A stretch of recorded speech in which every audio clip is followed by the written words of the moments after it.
Everyone, मैं हूं कालराम शर्मा और आप सभी पढ़ रहे हैं हमारे YouTube channel graph education academy पे।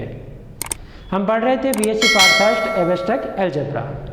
लास्ट क्लास में हमने कोसेट से रिलेटेड थ्योरम्स को कंप्लीट किया था कि सहसमुच्चय क्या होता है, उनसे संबंधित कुछ थ्योरम्स की कोसेट का कलेक्शन, डिसजॉइंट कोसेट का कलेक्शन वो खुद ग्रुप होता है और इनका दो कोसेट्स हैं तो या तो वो म्यूचुअली डिसजॉइंट होते हैं या वो क्या होते हैं, दोनों एक समान होते हैं। ये थ्योरम्स हमने लास्ट कंप्लीट की थी और लास्ट में जाना था कि लाग्रांज प्रमेय क्या है, कि किसी भी ग्रुप के उपग्रुप का ऑर्डर, सब ग्रुप का ऑर्डर ग्रुप के ऑर्डर का डिवीजर होता है, भाजक होता है। ये लास्ट थ्योरम हमने लाग्रांज थ्योरम के बारे में जाना था। आज हम लाग्रांज थ्योरम का प्रूफ करने जा रहे हैं। राइट कर लें। स्टेटमेंट इस प्रकार है कि एक परिमित ग्रुप के प्रत्येक उपग्रुप का ग्रुपांक उस ग्रुप के ग्रुपांक का क्या होता है, भाजक होता है। सब ग्रुप का जो ऑर्डर है ग्रुप के ऑर्डर का क्या होता है, डिविजर्स होता है। इस बात को हमें क्या करना है, सिद्ध करना है। इसे हम कैसे सिद्ध करेंगे कि एक ग्रुप लेंगे G और उसका ऑर्डर कुछ मान लेंगे, माना ग्रुप का ऑर्डर n है। सब ग्रुप लेंगे G का, उसका ऑर्डर क्या मान लेंगे, n। सिद्ध क्या करेंगे कि m n को डिवाइड करता है। इस बात को हम सिद्ध करने जाएंगे। तो देखें कैसे सिद्ध करते हैं। माना परिमित ग्रुप है तो माना G एक परिमित ग्रुप है,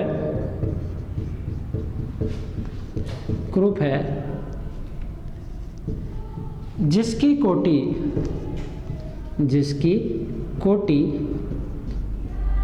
n है।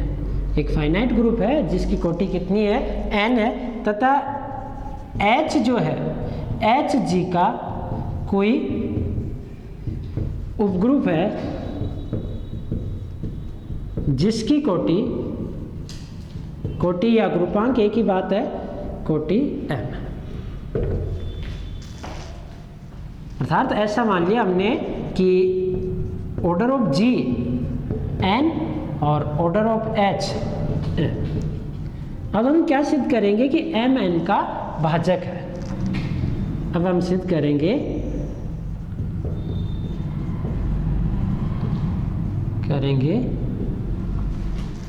कि m n का भाजक है, डिवीजर है। इस बात को सिद्ध करना है। इसे सिद्ध करने के लिए पिछली दो थ्योरम जो हमने की थी ट्रिवियल थी, पर इस थ्योरम में वो काम आएंगी, उसे यूज लेंगे। कैसे सिद्ध करेंगे, ये आप जानते हो कि G यूनियन ऑफ AH होता है। G AH के यूनियन से, डिसजॉइंट कोसेट्स के यूनियन से बना होता है। तो क्यों ना मैं इस H से कोसेट बनाऊं और उनका यूनियन लूं, उसको किसके बराबर कर दूं, G के। तो इसे कोसेट बनाने की कोशिश करेंगे और ऐसे कोसेट बनाने के लिए एक मैपिंग करेंगे हम किससे, H से AH के बीच में। और इस मैपिंग से ये सिद्ध करेंगे कि यह मैपिंग कैसी है, 1:1:2।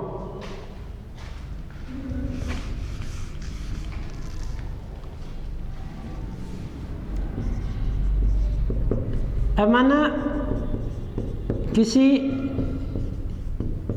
एजेंट G के लिए HA ले लो या AH ले लो, दोनों लेफ्ट या राइट किसी से भी हो जाएगी, ये के लिए HA H का G में कोई सहसमुच्चय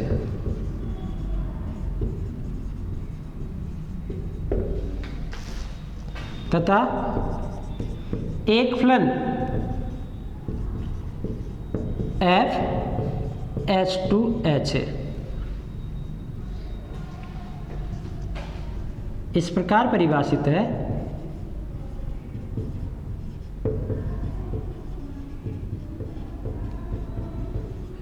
कि ये फंक्शन इस प्रकार का है कि f of h is equals to h for every h belong in h।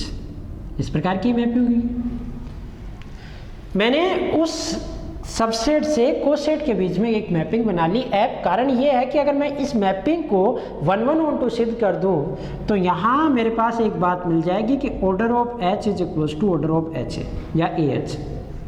अगर मैं इसे 1:1:2 कर दूं, एक सेट से दूसरे सेट के मध्य मैपिंग बनाए और 1:1:2 कर दूं, तो जितने एलिमेंट इसमें उतने इसमें होंगे और इसका मतलब इसका ऑर्डर और इसका ऑर्डर क्या होगा, एक समान। और आप ये जानते भी हैं एग्जाम्पल से कि जैसे मान लो ये मैंने 1 - 1i और -i क्यूएट का एक सब ग्रुप लिया और फिर इसे कोसेट बनाया, तो कोसेटों की संख्या तो 2 थी, पर उन कोसेट में नंबर ऑफ एलिमेंट तो हर बार 4 ही थे।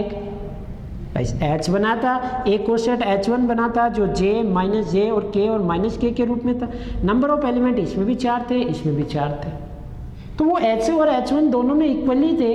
तो ये बात सिद्ध कर दूं कि इन दोनों में नंबर ऑफ एलिमेंट इक्वल है। और वो कब होंगे, जब f कैसा हो, एक 1-1-1-2 फंक्शन।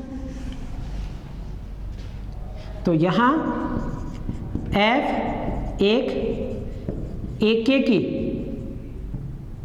एक की आच्छादक फलन होगा, चेक भी कर लेते हैं। एक की पहला अपन चेक करते हैं कि ये एक की है या नहीं। एक के लिए क्या सिद्ध करते हैं कि कोई फंक्शन एक की कब होता है, जब f(x) = fy हो तो x बराबर क्या हो, y। शुरुआत में जब बेसिक पढ़ा था तो मैंने ये बताया था कि कोई फंक्शन 1-1 कब होता है, जब फंक्शंस की मैपिंग बराबर हो तो एलिमेंट भी इक्वल हो जाए, तो फंक्शन कैसा हो जाएगा, एक की। तो हम ये मान के चलते हैं कि दो एलिमेंटों के लिए H1 और H2 के लिए इनकी मैपिंग बराबर है। माना H1 और एक H2 बिलोंग इन H के लिए f of H1 = f of H2, ये दोनों बातें हमने क्या मान ली, बराबर। f of H1 f of H2 के इक्वल है, तो f ऑफ H1 को आप क्या लिख सकते हो, H1a, इसको क्या लिख सकते हो, H2a। मैपिंग क्या कह रही है, जैसे आप H डालोगे HA मिलेगा, तो H1 डालोगे तो H1a और यहाँ H2a, दोनों तरफ a क्या हो जाएगा, कैंसिल, और H1 = H2। यहाँ क्या लगा दिया आपने, निरसन नियम, तो a कैंसिल हो गया और निरसन नियम से a कैंसिल होते ही आपके पास H1 बराबर क्या हो गया, H2। तो यहाँ से क्या मिल गया कि f क्या है, एक की है। नीचे लिखते हैं आप f एक की है। दूसरा ऑन टू, यहाँ लिख देता हूँ मैं, आच्छादक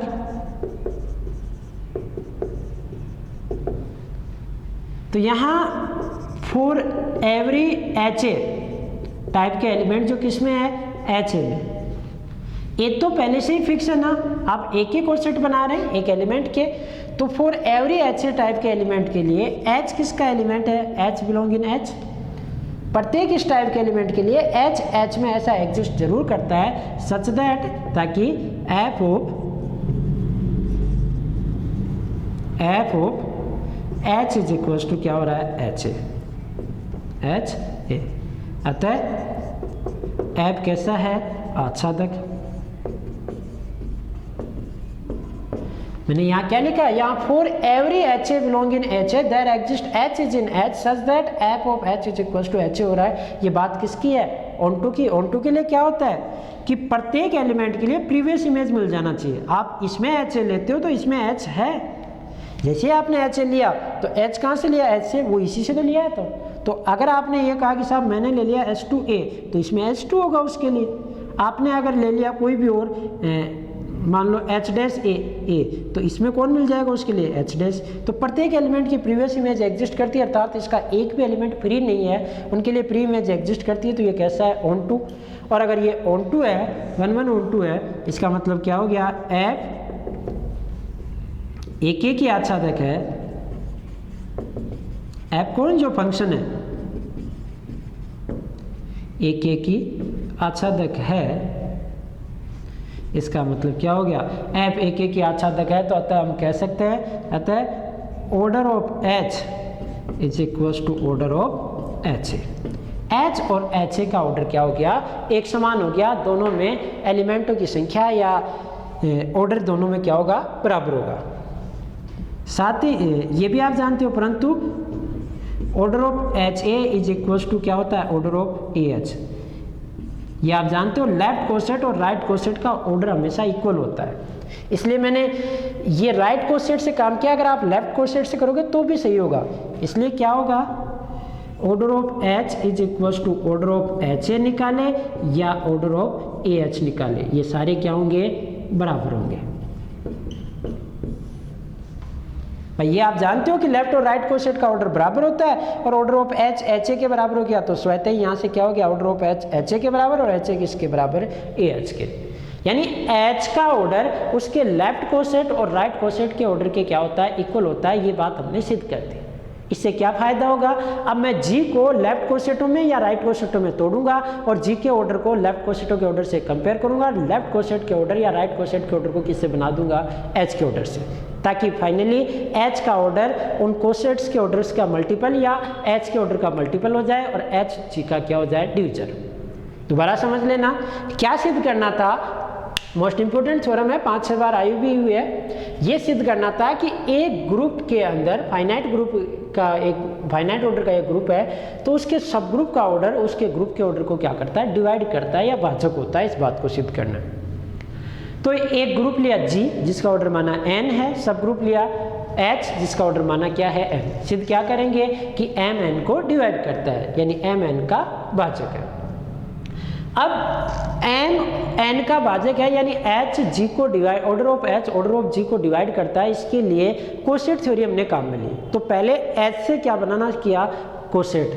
h से कोसेट किस प्रकार में है, a जिन g के लिए h a g का h a h का g में कोई भी क्या है, कोसेट है, राइट कोसेट है। ये लेफ्ट के लिए भी चलेगा, आप लेफ्ट राइट कोई सा भी ले सकते हैं। और एक फलन इस प्रकार का बनाया कि f h से h, इससे क्या मिलेगा अपने को कि एच और एच का ऑर्डर एक समान हो जाएगा। उसके लिए हमें ऑर्डर समान करने के लिए इन दोनों के अंदर कैसा फंक्शन होना चाहिए, 1-1-on-2। ये 1-1-on-2 फंक्शन है, यहाँ f एक 1-1-on-2 फंक्शन है। इसकी जांच के लिए पहले f को एक ही सिद्ध किया, f एक ही है, इस बात को यहाँ सत्य हो गई कि उसके लिए अगर दो मैपिंग इक्वल है तो एलिमेंट भी इक्वल हो गए। दूसरा on2 सिद्ध किया, तो on2 के लिए आपने h h में लिया, h h में लिया, तो f of h is equal to h मिला, और यहाँ से f क्या मिल गया, आच्छादक। अतः f एक की आच्छादक है, ये बात हमें मिल गया।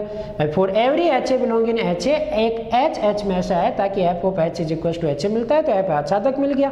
और जैसे ही एक आच्छादक हुआ तो order of H order of H ए के इक्वल हो गया या ए एच के इक्वल हो गया। आगे हम सिद्ध करते हैं कि ये कोसेट्स के ऑर्डर के इक्वल कैसे होता है। इसे आप इक्वेशन नंबर फर्स्ट दे दें, लास्ट वाली को इक्वेशन फर्स्ट दे दें, आगे काम आएगी ये।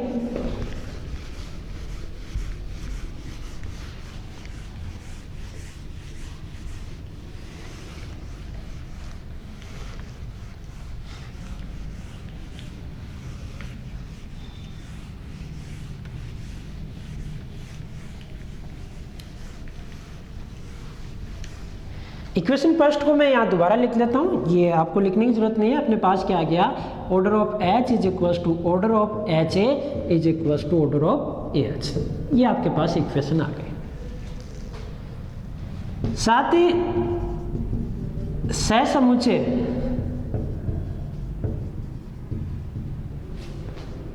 के संग, समुच्चयों के संग से हम जानते हैं कि G is equal to union of A G का यूनियन ऑफ एच है। इस बात को भी हम जानते हैं कि G क्या होता है, इन कोसेटों के यूनियन से बना होता है, इन कोसेटों के यूनियन से बना होता है, जहां एच ए एच के जी में असंयुक्त डिसजॉइंट सहसमुच्चय है।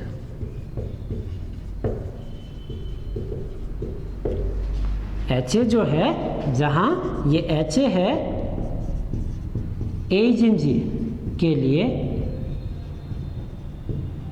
ए कोई भी आप ए चेंज करते जाओ आपको डिसजॉइंट कोसेट मिल जाएंगे। ए जिन जी के लिए एच के, मैं इसको ढंग से लिख देता हूँ, ए जिन जी के लिए एच के जी में क्या है, असंयुक्त यानी डिसजॉइंट कोसेट है। ये बात हम जानते हैं, यानी जी इज इक्वल टू, ऐसा लिख सकता हूँ कि आपके पास ये डिसजॉइंट कोसेट है तो इनकी संख्या भी कोई निश्चित होगी। माना एच के जी में के कुछ तो होंगे, के कुछ भी नंबर, एच के जी में के असंयुक्त सहसमुच्चय है।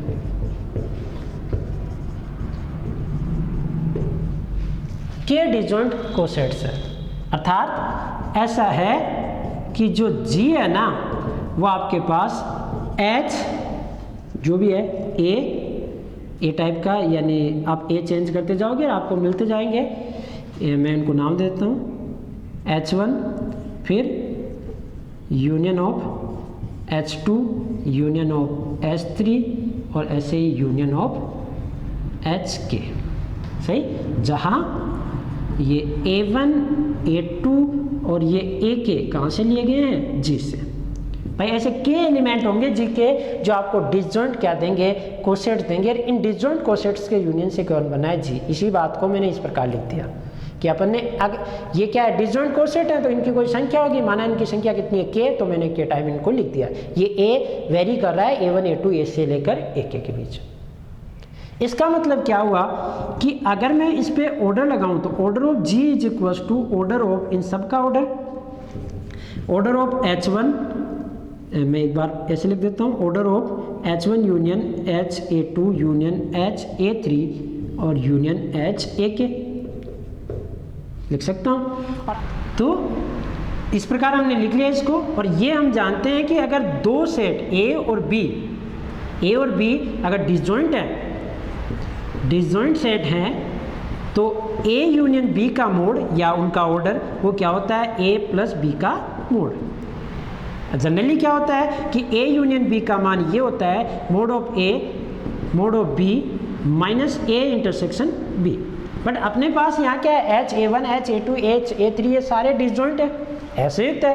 तो इस G का ऑर्डर जो है इन सब के अलग अलग ऑर्डर से, मोड का मतलब भी ऑर्डर ही है, O का मतलब भी ऑर्डर है, तो इसे इस प्रकार हम लिख सकते हैं।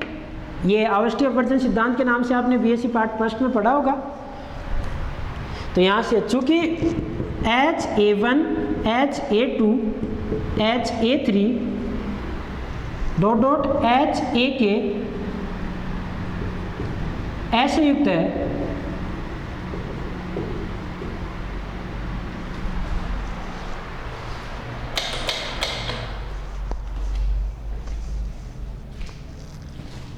अतः यहाँ लिख देता हूँ मैं आगे का।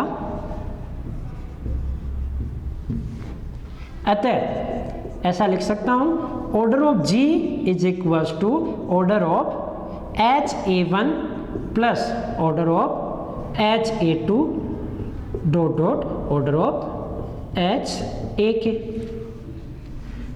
बट समीकरण 1 से आप जानते हो, परंतु समीकरण 1 से आपके पास क्या है?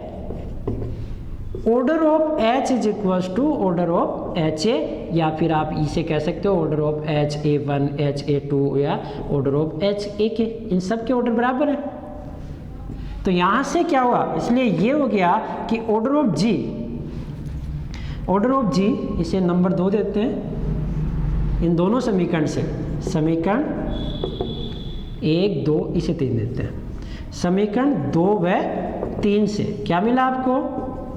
Order of G is equal to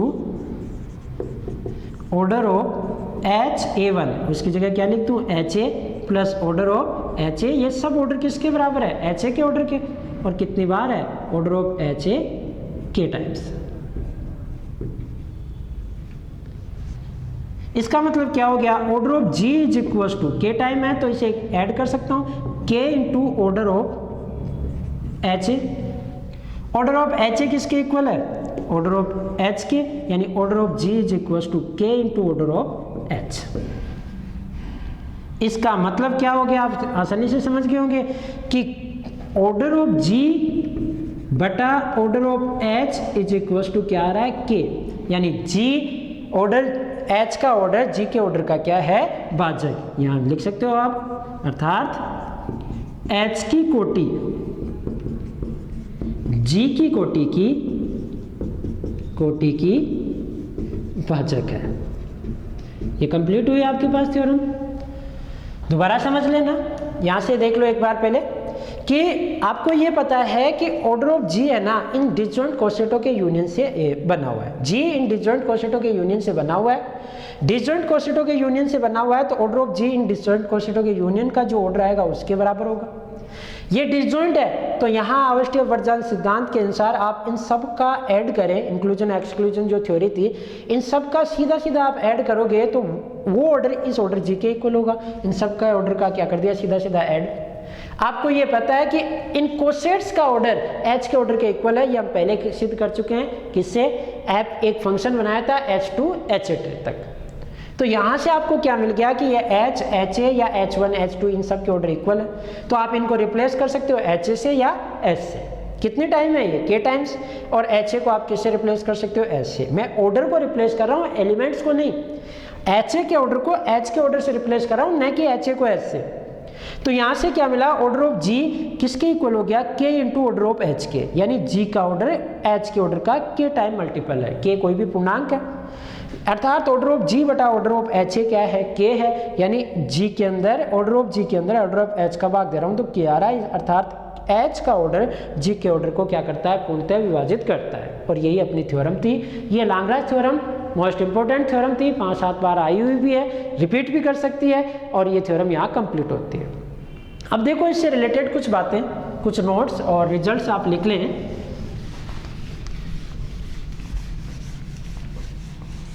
यहाँ से आपको ये मिल गया कि सब ग्रुप का ऑर्डर ग्रुप के ऑर्डर को क्या करता है? डिवाइड करता है। अब ध्यान दो, सब ग्रुप में भी एलिमेंट तो ग्रुप से ही है, सब ग्रुप में एलिमेंट ग्रुप से ही है। तो यहाँ से ये भी पता लगता है, जैसे एक ग्रुप है उसका ऑर्डर आपने ले लिया 20।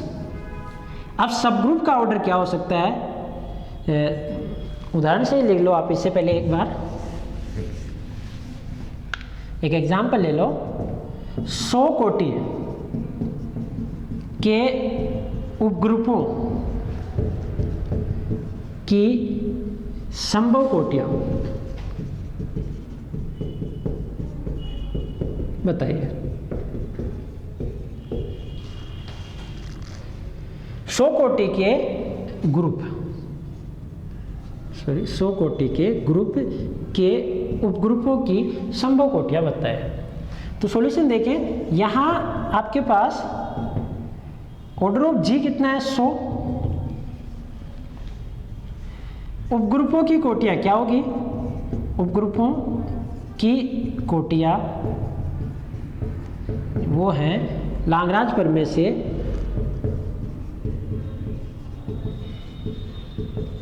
इज इक्वल्स टू 100 के भाजक, यही होगी। ये जानते हैं कि उपग्रुप की कोटि जो इस लाग्रांज थ्योरम से क्या होगी? वो 100 के भाजक होगी। अतः 100 कोटि के ग्रुप है, 100 कोटि के ग्रुप के उपग्रुपों की संभव कोटियां क्या होगी? एक हो सकती है, 2 हो सकती है 100 का भाजक। 100 के डिवीजर कितने होंगे? 9।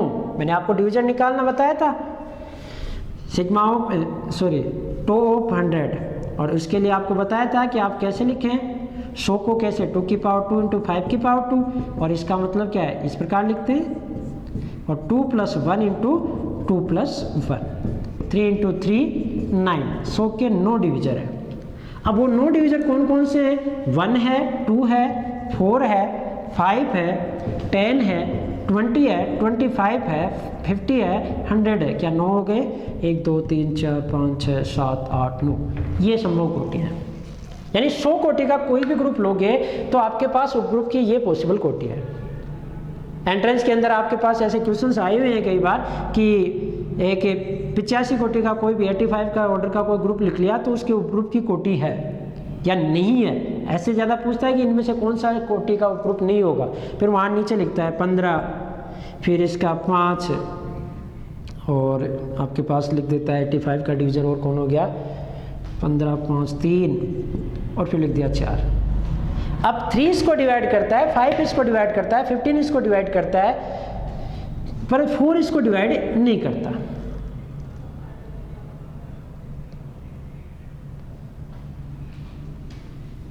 सॉरी 17 होता है, 17 लिख देते हैं। 17 इसको डिवाइड करता है, 5 डिवाइड करता है, 3 डिवाइड करता है, बट 4 नहीं रहे, क्योंकि अगर 75 होता तो 15 आता, 15.75, 17.85, तो 4 इसको डिवाइड नहीं करता। इसका मतलब 4 कोटि का इसका सब ग्रुप नहीं होगा, बाकी इन तीनों कोटियों के इसके क्या होंगे, सब ग्रुप होंगे। 8 4 11 12 13, बट 3 नहीं डिवाइड करता है इसको, तो 3 कोटि का भी नहीं होगा, 3 कोटि का भी नहीं होगा इसमें, क्योंकि 3 भी इसको डिवाइड नहीं करता। और अगर 75 ले लेता तो 15, 5 और 3 और 4 ले लेता, तो ये केवल ये इस कोटि का सब ग्रुप नहीं होता, क्योंकि ये तीनों इसको क्या करते हैं, डिवाइड करते हैं। 85 को 3 डिवाइड नहीं करता, 4 डिवाइड नहीं करता, तो इसका मतलब 3 ऑर्डर का और 4 ऑर्डर का कोई सब ग्रुप नहीं होगा, इसमें 4 ऑर्डर का कोई सब ग्रुप नहीं। बाकी इस ऑर्डर के 3, 5 या 15 ऑर्डर के इसके सब ग्रुप हो भी सकते हैं, नहीं भी हो सकते हैं। लांगराज ने ये कहा कि सब ग्रुप की कोटि ग्रुप की कोटि का भाजक होती है, पर इसने ये नहीं कहा कि प्रत्येक डिविजर का कोई सब ग्रुप होगा, कोई जरूरी नहीं है हर डिविजर का सब ग्रुप हो। अगर आपके पास 100 कोटि का ग्रुप है तो इन हर डिविजर का कोई सब ग्रुप हो। मैंने कहा संभव कोटियां, यानी इनमें से कोई हो सकती है, इनके अलावा कोई नहीं हो सकती। अब कोई जरूरी नहीं आप 100 कोटि का एक ग्रुप ऐसा बना लो जिसमें 5 कोटि का कोई ग्रुप हो ही नहीं, जिसमें 10 कोटि का कोई हो ही नहीं, ऐसा हो सकता है। जैसे एग्जाम्पल के तौर पर आप S4 लो, S4 का ऑर्डर 24 है, उसमें 12 कोटि का होता है A4 अल्टरनेटिव ग्रुप, आप जानते हैं। S4 का ऑर्डर आप जानते हो 4 फैक्टोरियल होता है, ये आप सब कुछ जानते हैं। अब 4 कोटि का कोई इसका सब ग्रुप ही नहीं होता। आप कोशिश करें तो 6 कोटि का 6 कोटि का इसमें कोई सब ग्रुप नहीं होता, आप प्राप्त भी नहीं कर पाओगे। 6 कोटि का सब ग्रुप इसमें नहीं होता, तो ये जरूरी नहीं है कि हर डिविजन के इसमें क्या हो, सब ग्रुप हो। तो ये एग्जाम्पल हुआ, कुछ नोट्स आप इस पे लिख लें, रिजल्ट इस पे आप लिख लें। देखो एक रिजल्ट तो ये, यहां से आपको ये मिल गया कि सब ग्रुप का ऑर्डर ग्रुप के ऑर्डर को डिवाइड करता है, और सब ग्रुप में एलिमेंट कहां से होते हैं, ग्रुप से। तो एलिमेंट का ऑर्डर भी ग्रुप के ऑर्डर को क्या करेगा, डिवाइड करेगा। तो लांगराज प्रमेय से ये आप कह सकते हैं, प्रमेय से चैप्टर 2 में भी हम ये बात समझ चुके हैं कि एलिमेंट का ऑर्डर ग्रुप के ऑर्डर को डिवाइड करता है। अब यहाँ पे भी कर रहे हैं लांगराज प्रमेय से, for every a in G के लिए order of a divide order of G, a का ऑर्डर जी के ऑर्डर को डिवाइड करता है। मैंने शॉर्टली लिख दिया। दूसरी बात ये भी लिख सकता हूँ मैं, आप इन्हें बुक में देख के प्रूफ भी देख सकते हैं। इनका बुक में लंगरेज कह रहा है, इसे लांगराज भी होती है ये। लांगराज प्रमेय से for every a in G and order of G अगर n है, तो इसके लिए a की power n is equal to क्या होगा, मैंने क्या कहा कि एलिमेंट का ऑर्डर ग्रुप के ऑर्डर को डिवाइड करेगा। ये यहाँ लांगराज प्रमेय से आप कह सकते हैं, क्योंकि सब ग्रुप में एलिमेंट ग्रुप से ही तो लिए हैं, और सब ग्रुप खुद ग्रुप को डिवाइड करा है, तो उसके एलिमेंट भी ग्रुप के ऑर्डर को क्या करेंगे, डिवाइड करेंगे। अब आप कोई भी एलिमेंट उठाएं, उस एलिमेंट की कोटि कुछ भी हो, जैसे आपने एक ग्रुप लिया G is equal to 1 - 1 I - I। अब आपने -1 इस G का लिया, इसकी कोटि आपको पता है 2 है, क्योंकि आइडेंटिटी E है, पर अगर आप इसके ऊपर 4 पावर लगाओगे तो भी आइडेंटिटी आएगी, यानी G के ऑर्डर के इक्वल। तो क्या कहा कि अगर A G का है, G का ऑर्डर n है, तो A की पावर n बराबर E हमेशा क्या होगा, n टाइम तो ऑपरेट करने पर E दे ही देगा या उससे पहले दे देगा किसी भी एलिमेंट का ऑर्डर। यानी ये कह सकते हो कि एलिमेंट का ऑर्डर ग्रुप के ऑर्डर से ज्यादा नहीं हो सकता। इसका मतलब an is equal to E, इसका मतलब order of A is less than equal n, और यहां से आप ये कह सकते हो order of A is less than equal order of G। ये भी आप, जबकि ये चीज आप चैप्टर 2 में प्रूफ कर चुके हैं पहले, पर यहाँ पे भी आपको पास ये प्रूफ मिलता है कि order of A is less than equal always less than equal order of G। ये सेकंड हुआ। एक और देखते हैं हम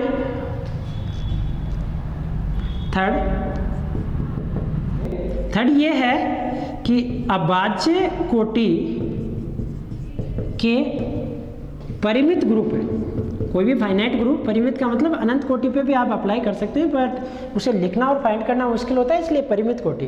अभाज्य कोटि के परिमित ग्रुप का कोई भी उचित उपग्रुप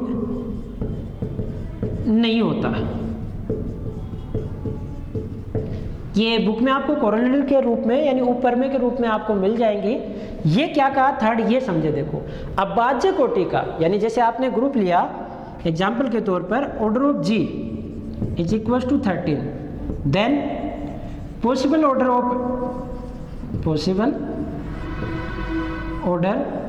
ऑफ सब ग्रुप क्या होगा, subgroups is equal to 1 and 13, क्योंकि 13 के डिवीजन क्या है, या तो 1 या 13, विच आर नॉन प्रॉपर और सब ग्रुप, यानी जो दोनों क्या है, ए कोटि का और 13 कोटि का, ये तो कैसे हैं, ट्रिवियल ग्रुप है। दैट मीन्स विच आर, मैं लास्ट में लिख देता हूं, which are order of non trivial subgroup. Hindi में लिखना चाहो तो ये लिख दो, जो कि एक एतुच्छ ग्रुप के ऑर्डर है। ऑर्डर 13 के लिए ये क्या है, दोनों ही क्या है, नॉन ट्रिवियल सब ग्रुप्स हैं, order of non trivial subgroups. इसका मतलब ये कह सकते हो, that means there is not exist any proper subgroup, any proper subgroup of group of order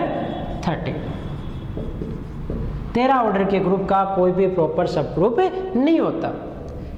क्योंकि आप अगर प्राइम कोटि का कोई भी लोगे तो प्राइम के डिवीजर या तो वो खुद होता है या 1 होता है, इसके अलावा कोई डिवीजर होता नहीं। और खुद और आइडेंटिटी को छोड़कर सारे क्या होते हैं, प्रॉपर, तो वो दोनों तो कैसे हैं, ट्रिवियल हैं, तो ट्रिवियल ही मिलेंगे। तो यहाँ से आपको ये मिल गया लांगराज प्रमेय से तीसरी बात कि अभाज्य कोटि के ग्रुप का कोई भी प्रॉपर सब ग्रुप नहीं होता। ये सारी बातें हमने किस पे की, लांगराज प्रमेय पे। तो लांगराज प्रमेय से ये इंपॉर्टेंट बातें मिली कि आपके पास सब ग्रुप का ऑर्डर ग्रुप के ऑर्डर का डिवीजर होता है, एलिमेंट का ऑर्डर ग्रुप के ऑर्डर को डिवाइड करता है, एलिमेंट ग्रुप के ऑर्डर के लास्ट पे तो जाके आइडेंटिटी दे ही देगा, ये भी हमने जाना।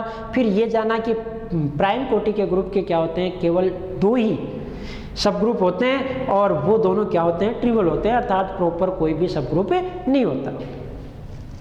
अब एक छोटी सी डेफिनेशन और लिख लें, बाकी हम कल अगली क्लास में लिखेंगे इसी से रिलेटेड।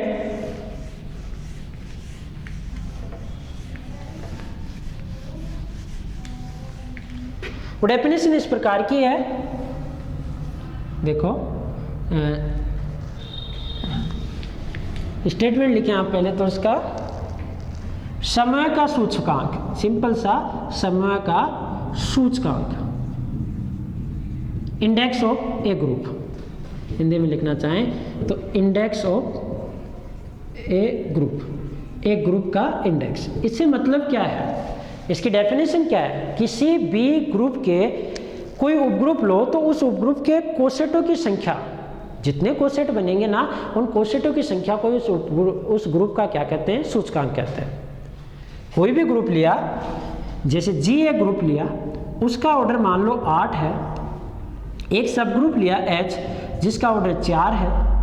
अब इस 4 कोटि के सब ग्रुप के कितने कोसेट बनेंगे, 2, उनकी संख्या को, इस 2 को ही क्या कहते हैं, इस ग्रुप का H सब ग्रुप के लिए इंडेक्स, G का सब ग्रुप H के लिए इंडेक्स। तो परिभाषा कैसे बनी इसकी, किसी ग्रुप G के उपग्रुप H के संपूर्ण असंयुक्त, डिसजॉइंट होनी चाहिए, असंयुक्त सहसमुच्चयों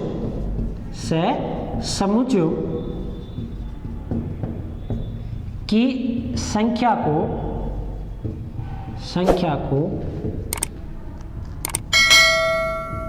G का ग्रुप G का H द्वारा सूचकांक कहते हैं।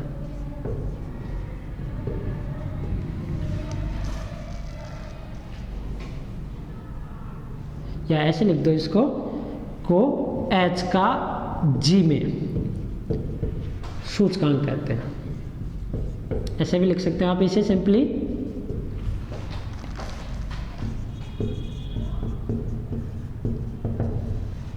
H का G में सूचकांक है। इसे कैसे लिखा जाता है? इसे इंडेक्स G/H।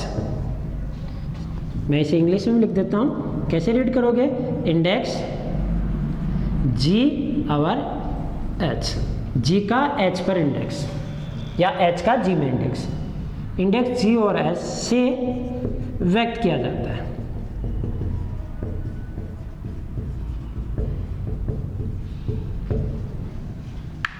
यानी ग्रुप G के सब ग्रुप H के संपूर्ण डिसजॉइंट कोसेटों का जो कलेक्शन बना, उनकी संख्या को ही क्या कहते हैं? उस G का H द्वारा इंडेक्स या H का G में इंडेक्स। और कैसे राइट करते हैं इसे? G/H के।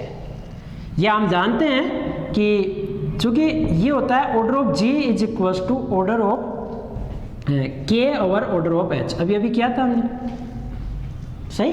जहाँ K क्या था? कोई भी नेचुरल नंबर। G का ऑर्डर सब ग्रुप के ऑर्डर का K मल्टीपल होता है। इसका मतलब ये भी है कि ऑर्डर ऑफ G बटा ऑर्डर ऑफ H। अभी हमने लाग्रांज प्रमेय से ये क्या था, या लिख देता हूं मैं, लाग्रांज प्रमेय से ये बात हम जानते हैं कि ग्रुप का ऑर्डर, यहाँ आप कोसेट भी लिख सकते हैं, ऐसे लिख लो भले H है, फिर अगली लाइन में लिख दो, या इसे order of G is equals to, एक इसका एलिमेंट है G का, K into order of H। बात वही है क्योंकि ऑर्डर ऑफ H है और ऑर्डर ऑफ H बराबर होता है। आप इसे ऐसे लिख सकते हैं, order of G upon order of H is equals to K, और इसे ही आप क्या कहते हैं? इंडेक्स। तो G/H is equals to order of G upon order of H। और जो क्या आ रहा है यहाँ K का मतलब कोई भी नेचुरल नंबर। यानी किसी भी ग्रुप का इंडेक्स किसी सब ग्रुप पर कैसे निकाला जाएगा? G का ऑर्डर बटे H का ऑर्डर। आपको इंडेक्स निकालना है, यानी कोसेटों की संख्या निकालनी है। कहने का मतलब किसी भी सब ग्रुप के कोसेट की संख्या निकालनी है तो order of G upon order of H से निकाल कर उसकी वैल्यू ज्ञात कर सकते हैं। समझ में आ गया होगा? ये एक सिंपल सी डेफिनेशन थी, जिसे एक उदाहरण देता हूं मैं आपको।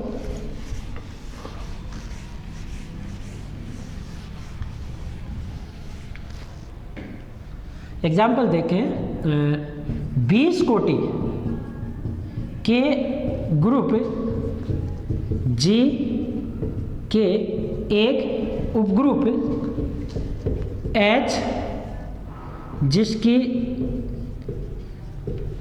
कोटि 5 है, इसका ही डिवीजन होगी, तो मैंने 5 कोटि का ले लिया उपग्रुप। 20 कोटि के ग्रुप G के एक उपग्रुप H जिसकी कोटि 5 है, उसके लिए G का सूचकांक ज्ञात कीजिए।